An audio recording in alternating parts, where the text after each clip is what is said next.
We have also decided that it will not going to be business as usual. We have these meetings, Africa, US meeting, Africa, Europe, Africa, Turkey, Africa, India. Now we are waiting for, there is another one, Africa, Russia. And Africa, Japan. And Africa, Japan.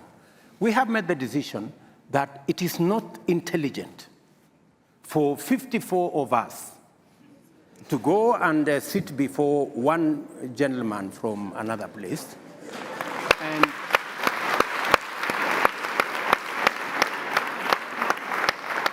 I mean, and sometimes we are mistreated. Yeah. You know, we are loaded into buses, like school kids, you know? Recently, a notable event has shed light on the reluctance of African leaders to bring about change for the continent. Instead of asserting their authority and demanding respect, they seem more inclined to please and appease their former colonial masters. This was evident at the Italy-Africa Summit 2024 held in Rome, where African leaders stooped to great lengths just to win favor and shake hands with Western leaders. Among these leaders, Kenyan President William Ruto has faced criticism and become somewhat of a laughingstock. He, like leaders from 45 other African countries, traveled all the way from Kenya to Rome to attend the Italy-Africa Summit 2024. However, his actions and statements have caused him to face scrutiny and backlash, as he seemed to backtrack on his earlier stance. These actions and behaviors not only bring embarrassment to the African leaders themselves, but also reflect poorly on the entire African continent and its population. It raises questions about how African leaders were mistreated, lined up, and loaded onto buses, showcasing a reality rather than exaggeration. In May 2023, President William Ruto surprised everyone by taking a stand against the Western treatment of African leaders during his speech at the Pan-African Parliament Summit. Ruto garnered a standing ovation for his bold stance against the mistreatment of African heads of state during their visits to European nations. He highlighted the lack of a proper platform for African leaders to express their concerns, often limited to brief windows of contribution. Ruto emphasized the need for effectiveness beyond mere photo opportunities and dining, stating that the purpose of visits should not revolve around eating in Western countries when African nations have food of their own. His candidness was evident as he spoke his mind without weighing his words to avoid any appearance of being against the West. Ruto questioned the effectiveness of having 50 heads of state with limited speaking time, pointing out the unfortunate practice of Western countries using blackmail as leverage to ensure attendance.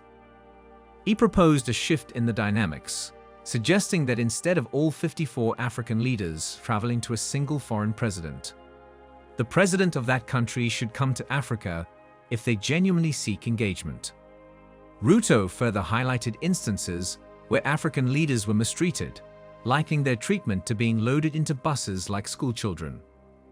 This reference harked back to a specific incident on September 20th, 2022, when President Ruto, alongside Tanzania's President Samia Suluhu Hassan and other African leaders, were transported by bus to attend Queen Elizabeth II's state funeral in the United Kingdom, instead of being provided with individual transportation.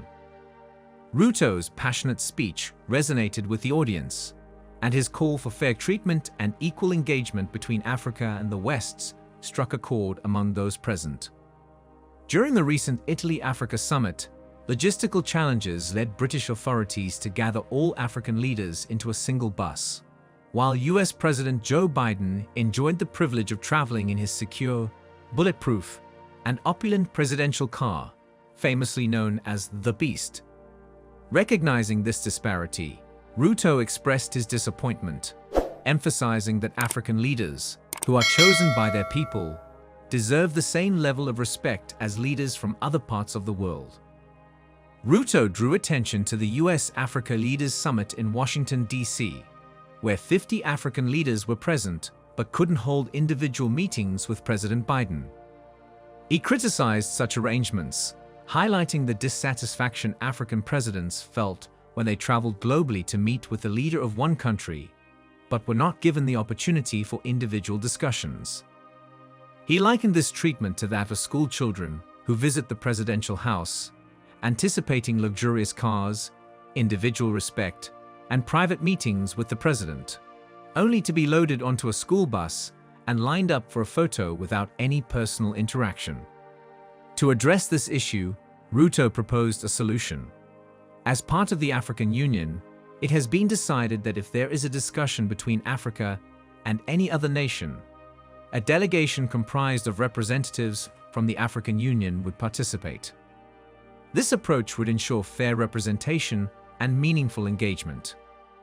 Ruto highlighted that African leaders did attend the recent Italy-Africa summit, and he himself was present, signifying their commitment to participating in international events despite the challenges they faced. Not only Ruto, but leaders from 45 African states were also present at the summit, which starkly contrasted with Ruto's earlier statement and the collective decision to send African Union representatives. Despite this decision, the personal attraction to the West prevailed, leading the African leaders to individually participate, deviating from their initial plan. Ruto finds himself at the center of attention, facing scrutiny for attending the summit. While being present there, he feels a sense of embarrassment, knowing that he will have to explain his actions.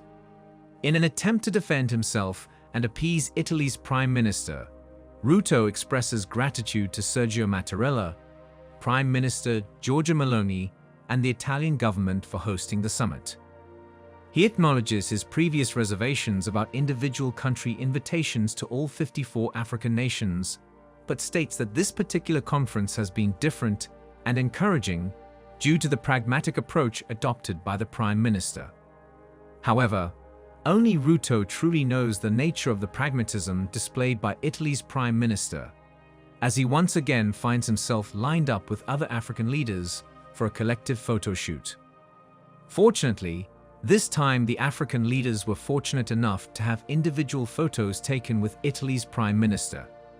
However, it is evident that when it comes to African leaders like Kenyan President William Ruto, they are not hesitant to contradict themselves in pursuit of their goals. While other African leaders may not have explicitly spoken about how they are treated, Ruto was the one who first raised the issue and garnered credit for criticizing the West. Now he finds himself having to answer to disillusioned Kenyans who criticize him for his inconsistency, despite their staunch support in 2022. Although Ruto may excel at creating a favorable impression, his actions do not consistently align with his words in terms of tangible accomplishments. This pattern extends to other African leaders who participated in the summit. Instead of abstaining from such summits and maintaining their integrity, African leaders compromised and, in turn, brought embarrassment to Africa. It is rightly said that everyone has plans for Africa, except Africa itself. The ongoing pattern of foreign governments, international organizations, and multinational corporations exploiting Africa's resources for their own agenda still persists. These external actors engage with Africa in ways that do not always align with the long-term visions of African nations or the desires of their citizens. On the other hand, African nations and their leaders have not consistently demonstrated a coordinated or effective approach to shaping their own destiny or maximizing their potential. This lack of cohesion and strategic planning further hampers Africa's ability to assert itself and safeguard its interests in the global arena.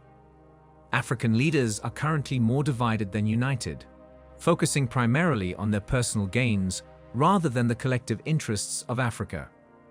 If this trend persists, African leaders will continue to be a source of embarrassment for Africa, while other countries will exploit its resources and opportunities.